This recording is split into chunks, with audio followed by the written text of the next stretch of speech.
On Saturday, Chelsea beat Manchester City 2-0 in the biggest game in the WSL season so far. Goals from Mayra Ramirez and Guro Reiten guided the Blues to victory. In this video, we analyse the game, looking at how Chelsea set up to prevent Manchester City from attacking, the role of Mako Hamano and how she executed it flawlessly, and what the match shows us about the bigger picture of the WSL season. This is our Chelsea vs Man City analysis. Alright, let's get into it then. A big game over the weekend. Chelsea claiming 3 points over Manchester City. A very important win for the Blues, Harry. Yeah, very much so. A huge game, a lot on the line, and towards the end of the game, Chelsea reigned supreme, and it was exactly what we kind of expected from a game of such importance. It was a little bit of a nervy start. It was well measured by both sides to start with, but in the second half, towards the end of the game, Chelsea's quality came on at the came to pay dividends at the end, and they won the game. I think they deserved to win the game, but it was a close match, nervy match, exciting match, exactly what you want from a title fight.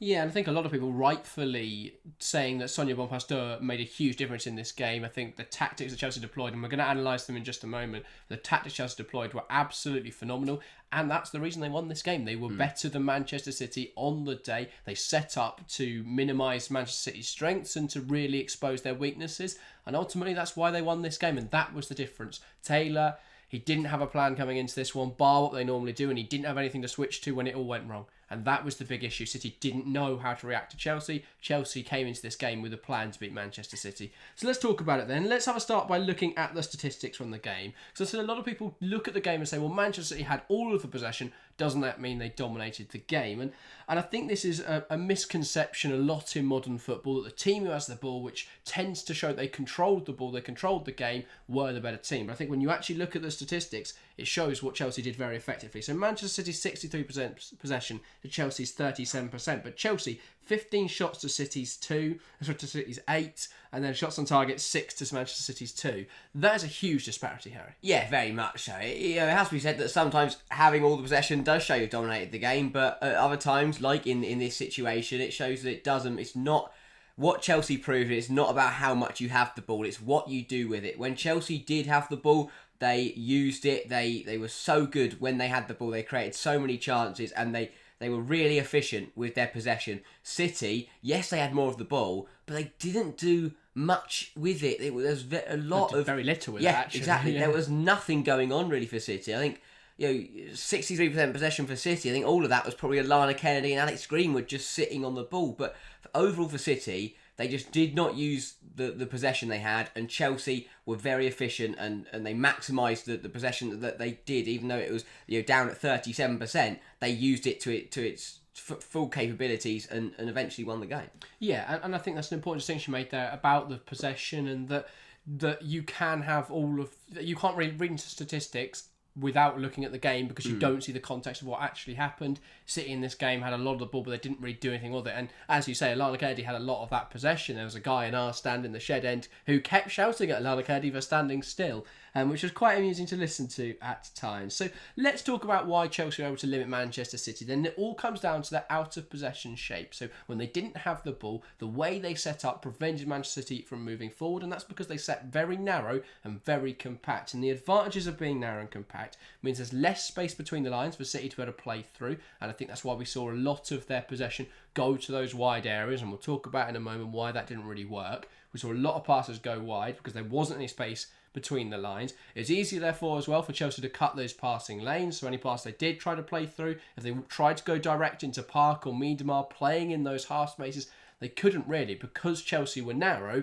City couldn't execute those balls, and that's where they've been really dangerous this season. It's covering quite a wide midfield partnership of Miedemar and Park in there, and Shaw dropping in at times, and then they're able to find Park and Miedemar, or Park and Rord, operating in what we call the half space in between those wide players, those wingers, and between the striker. And they've been able to pick up the ball really effectively in there, because not a lot of people will mark those positions. But those passing lanes being cut by the wingers being very narrow for Chelsea, that's what was very effective. It's also easier for Chelsea, the opposition, to move across the field as a complete unit, because they are all very close together, rather than being spread out where you can open up those gaps. So And City thrive on being able to pull teams apart, creating space for those balls in behind to Shaw to isolate fullbacks against the wingers, and then we see players like Hemp and Fowler really come to life. They like to take players on. That simply wasn't happening in this Chelsea game. Yeah, I think that the way Chelsea played will work against most teams, but especially against Manchester City, when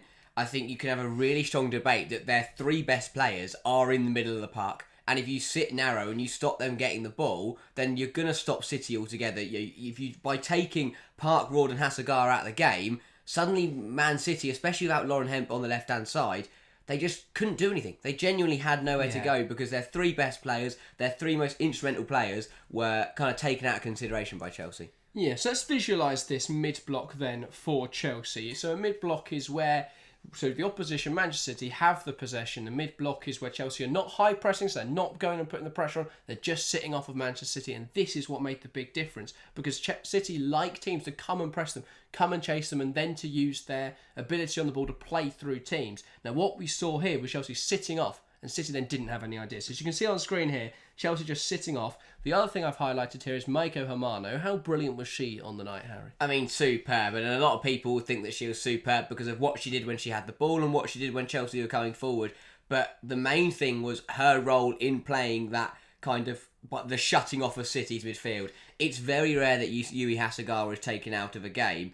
Hamano, made Hasegawa practically vanish. And it was a superb job. It was, from a manager's point of view, from Bompastor's point of view, she will heap praise on Hamano because Hamano has listened to what Bompastor wanted and gone and executed her instructions perfectly. Yeah, indeed. And I think for me, Hamano was the most important player for Chelsea, both in possession and out of possession. Definitely her best performance in a Chelsea shirt. And what she offered tactically was absolutely phenomenal. It's the difference between Chelsea winning this game and perhaps not winning this game. So, fantastic stuff. Then looking at this graphic, I think we can see again Chelsea sitting slightly off. What I want to highlight here, though, is Hamano doing a slightly different role. So here, we can see that Alana Kennedi's coming forward with the ball, and we see that trigger. Kennedi's touch triggers Hamano's press. Chelsea can still see very narrow. That's why I've highlighted here Reed and Guro Reiten, because you can see sitting very narrow on the field. Kennedy starts to bring the ball out. Hamano's triggered to press. And then if we move it to the next slide, you can see Kennedy here. And this is what I thought was really interesting about Manchester City. Turning around, going back to Yamashita for Hamano's anywhere near her. And this, for me, shows a clear and distinct difference between how City normally play and how they are playing here. Because I think against most opposition, they would see someone coming to press and they'd be calm and they would play that pass. They play that through the press. But instead, Kennedy shies away from it. And I think, again, Hasegawa would be the forward option. She's not in the game because Hamano's still cutting off that passing lane despite going forward to press.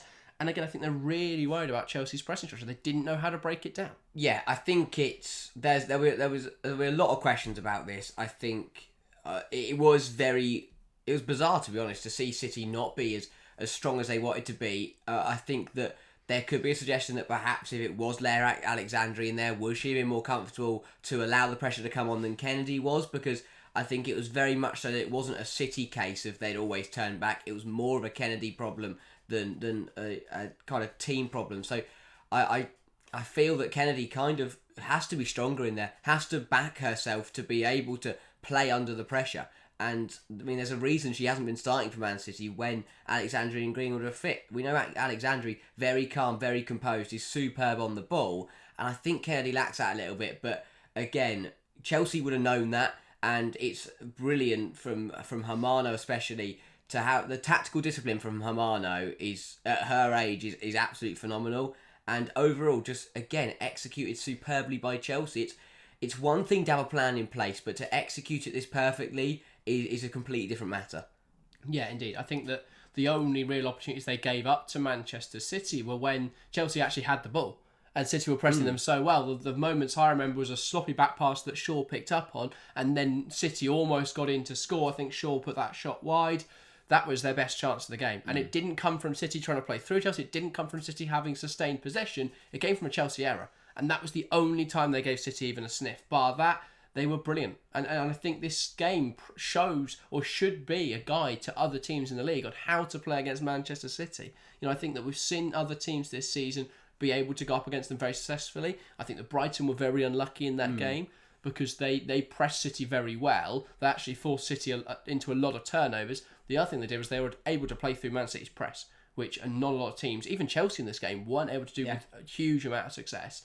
And the other team that have taken City on this season are Arsenal. I thought in that game Arsenal were the better side, and there are some defensive issues with Man City, which we'll get on to now because we're going to talk about Chelsea's attacking, because Chelsea, fantastic defensive performance, their best defensive performance of the season. But let's not forget about the quality and attack that obviously provided those 2 goals for Chelsea. So how did Chelsea open the scoring? Well, it was going to be in transition. If you're going to score against Man City, it's going to be in transition. You look at the goals they've conceded this season. I go back to the Arsenal game. Both the goals they conceded in that game were in transition. It was Arsenal having the ball or City having the ball, Arsenal turning it over, and then suddenly you turn around and everyone for City's pushed forwards, so you've got space to exploit. And we saw that for Arsenal.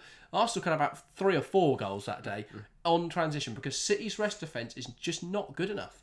And we've seen this issue so often this season. Barcelona didn't exploit it because they were too busy being caught out by City's high press. So that was, City pressed really effectively in that game. But what City also did was sit deeper at other times, and Barcelona didn't know what to do because they couldn't break down City's low block, and then City transitioned themselves, and that was really effective. But what we saw in this game was City try and dominate the game and then be opened up in transition. The goal comes, it's a bit of a messy clearance initially from Chelsea, but then they get the ball forwards, and it's 3 really nice forward passes. They move the ball quickly with precision. Then Hamano picks up the ball. It's a really nice pass. If she overhits this, Greenwood just gets it, and then knocks it back to the goalkeeper, and they're fine. If she underhits it, Ramirez doesn't get there, but it's a really good weight of pass. Ramirez absolutely bodies Alana Kennedy out of the game. I saw some City fans claiming it's a foul. It's not. It was a contact sport. That's simply just physicality. And Alana Kennedy got bullied there by Ramirez. You've got to be smarter there. Ramirez picks up the ball, and I thought it was really naive defending from Greenwood, which sounds weird because Greenwood is such an experienced player. But she allows Ramirez, she's squared up to Ramirez, and she allows Ramirez to cut onto her strong foot. And then at that point, Yamashita's got very little chance as Ramirez fires it into the bottom corner. It's a really well taken goal by Chelsea. But Greenwood, I was surprised at how naive that defending looked. Yeah, very much so. I think, as you say, individual brilliance from Ramirez and really good play from Chelsea. But I think from both centre-halves, got it really, really wrong. Greenwood, with her experience, and we know how good Alex Greenwood can be, that should have been a very, very easily dealt with. See Ramirez onto her weaker foot, and then either you're making a safe Yamashita at the near post, which you'd like to think your goalkeeper can do, or you're going to end up blocking the effort. But initially from Kennedy, and the thing is, Kennedy panics because Kennedy knows that she is not going to run faster than Mayra Ramirez. That's not going to happen. So Alana Kennedy tries to win the physicality battle, which she's also not going to win. And that's why it actually looked more aggressive than it was, because Kennedy was throwing herself into Ramirez as Ramirez went to body her off. And again, I do think that Alexandri would have just probably just ran faster and got the ball. And it'll be a frustrating one. Again, I mean, it'll be a game. Alana Kennedy will want to forget about this game very, very quickly. But yeah, really, really good from Chelsea. And City just, it looked really messy between the centre halves, between the back four, just with dealing with Chelsea really. Yeah, and I think again we see that space in City's rest defence, that the defensive structure when they do have possession. Because when Chelsea then broke, there was only 2 defenders back. Uahabi was recovering as well. But once Ramirez had taken Kennedy out of the game, Uahabi wasn't back in yet. No. And so it left just Alex Greenwood for Ramirez to beat. And suddenly, it's one-on-one, obviously, with the goalkeeper as well for Man City. But once Ramirez had Greenwood to beat, and then the goal. Yeah. And realistically, Yamashita's not going to be able to save anything that Ramirez can strike from that sort of range. So, yeah, it was a really good finish. And City were opened up a bit too easily. And then came that moment where there was a 5-minute spell, and there was time for City to change something, and they didn't. Yeah. And this is where I spoke about in the weekend review on Monday about how City just aren't proactive with their substitution, about how Taylor isn't proactive, he's reactive. Even subbing then would have been reactive, but he waited. And he waited way too long, and 4 minutes go, and Chelsea could have scored again with Guro Reiten on 77. They work an opportunity, Carnegie then has a strike on 78. That deflects out for a corner, and this corner, not a fantastic ball in from Reiten, dealt with relatively well by City, but Chelsea recycle it, and it's amateurish from City, because Chelsea pick up the ball, Guro Reiten from the corner comes back into an onside position, and for no one in Man City colours to go and close that down quick enough, it's absurd. That is schoolboy stuff. Yeah. That is playground stuff, to go and press Guro Reiten. Reiten gets the ball, and then Greenwood panics and she rushes towards her. And the issue is when she does that, she leaves the space open to her right-hand side. And Guro Reiten's a left-footed player. She sees that space opening up and she just curls one. It's a really good finish. And again, I don't know what Yamashita can do in that position because it's such a good finish. And Groom's got to do better with her positioning. And that's 2 goals there where it could be prevented by Alex Groom having better positioning. Yeah, I think it'll be frustrating because City in training, they'd have gone over set pieces, everyone would have had a role, and there will be someone on that pitch who was assigned to go and pick up the corner taker once the corner had come in, and they haven't done their duty, and it cost them massively.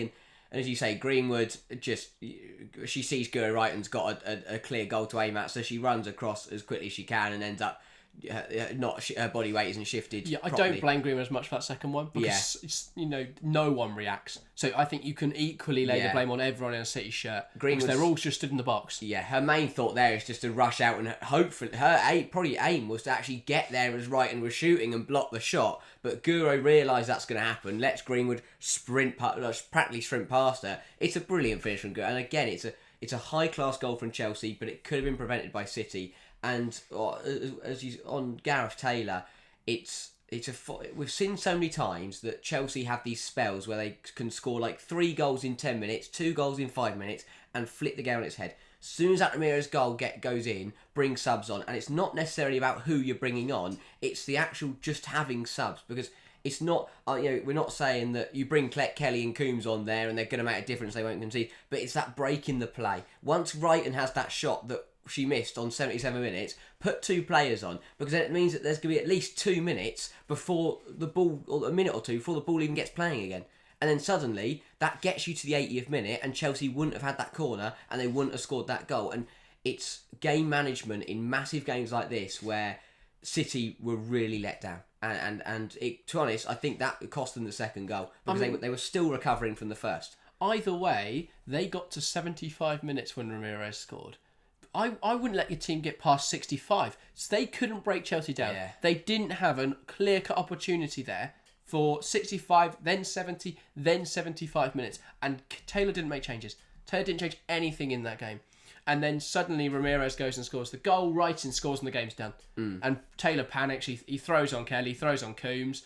I mean, again, we talk about City's depth. They're chasing a goal and you're bringing on Laura Coombs and Chloe Kelly, an out-of-form Chloe Kelly, and a midfielder who I don't think's at the top level anymore. And what were they expecting to happen in that moment? And I think it was desperation.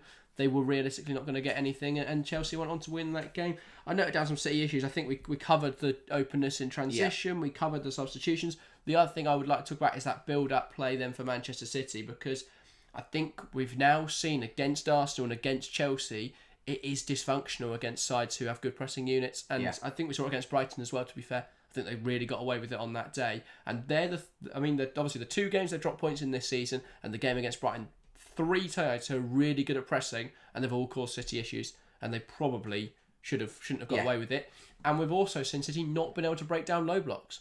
We saw it against Liverpool, we saw it against Villa, we saw it against Brighton. Now we're seeing it against Chelsea, because Chelsea saw those 3 games and went, if we execute this to perfection, City can't break us down. And that's what happened. City couldn't break Chelsea down. That's why Chelsea went on to win the game. What will frustrate City is that, for me, there was 22 top quality players out there. Both sides are, quality wise, but they're very, very close. Chelsea might just edge it in terms of the on pitch quality, but they're very, very close. That isn't enough to decide a game. It's the people. It's the 2 managers on the touchline, and I think Gareth Taylor's a good manager. But for me, this game comes down to what we would probably expect to happen is that Sonia Bompastor is better tactically than Gareth Taylor is, and we saw, and again, you name the sides they've dropped points to there.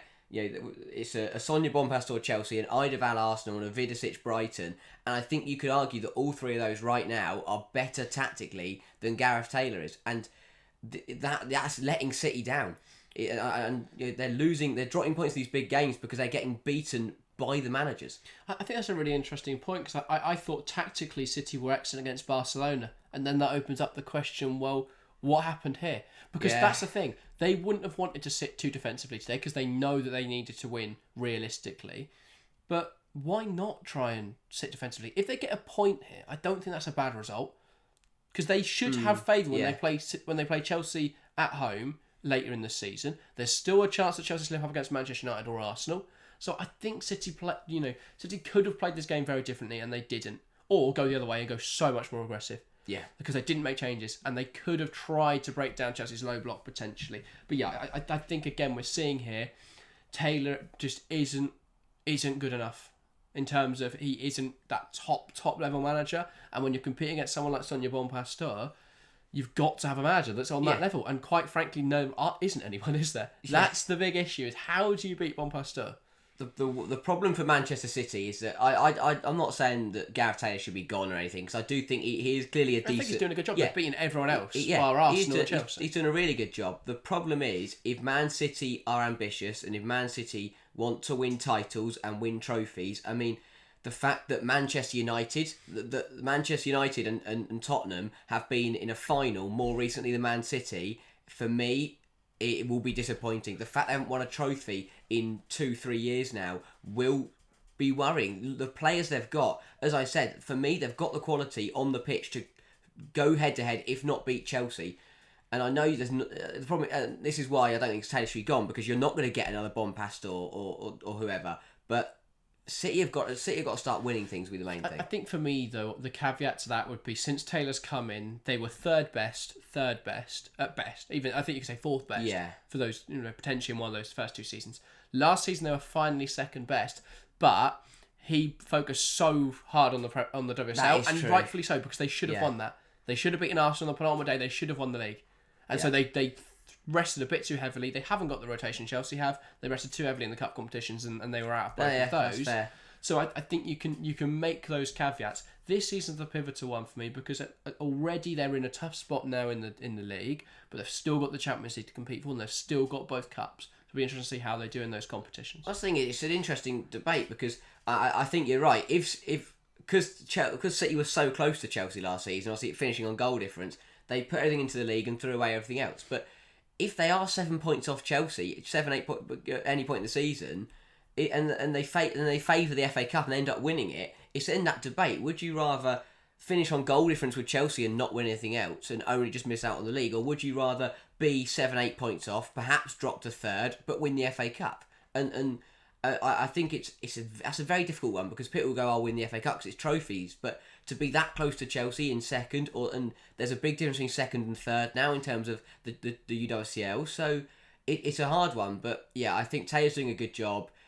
But if Taylor can find a way to beat big sides, like beat the other two, beat Chelsea, beat Arsenal, then I think that Man City will go on to win things. Yeah, it's worth saying the title race definitely isn't over. I think that the big issue for City is that they are going to have to rely on Arsenal, Man United, who are the least reliable people ever to rely upon. I think that's harsh on Arsenal, because they've looked incredible recently. They're not reliable. They're not reliable, but I do think that the problem is that you'll look. Yes, I think Arsenal have got the potential to beat Chelsea and take points off Chelsea. But that goes the other way for Man City. I think Arsenal right now, the way they're playing, will also take points off City. So City's problem is they've got to now beat Chelsea at home. They're going to have to get results at Arsenal and United, but hope that Arsenal and United can take points off Chelsea. Yeah, it's a topic for another time, but I disagree on that Arsenal point. I think they've looked very good in certain games, but I think René Slegers is still a bit off Bompastor and a bit off Gareth Taylor. Oh yeah, we will see. I think it would be a really interesting game when Arsenal play Manchester City. I still think Chelsea are a bit ahead of Arsenal, and the fact that game is in January, so that's only 4 or 5 WSL games away now. That for me makes a big difference, because Slegers, at least when she plays Man City in March, if Slegers is indeed still in the role in that time, we don't know yet. I think she'll have a bit more experience, and that potentially could sway in her favour. Maybe. And if obviously City are being stretched thin, because I think their squad is already struggling. They've had a few injuries now. Lauren Hemp out. That for me will make a huge difference. Yeah. We saw it in the Chelsea game. They lacked one-on-one threat against Lucy Bronze, who I think if you give her a challenge, there's a chance you get something from it. So I do think that made a big difference. Not a game-defining difference. I still think Chelsea win with Lauren Hemp on the pitch. Alexandri, potentially both of them makes a big enough difference, but I still think that Chelsea win this game, because tactically they were so good in this match. Yeah, I agree.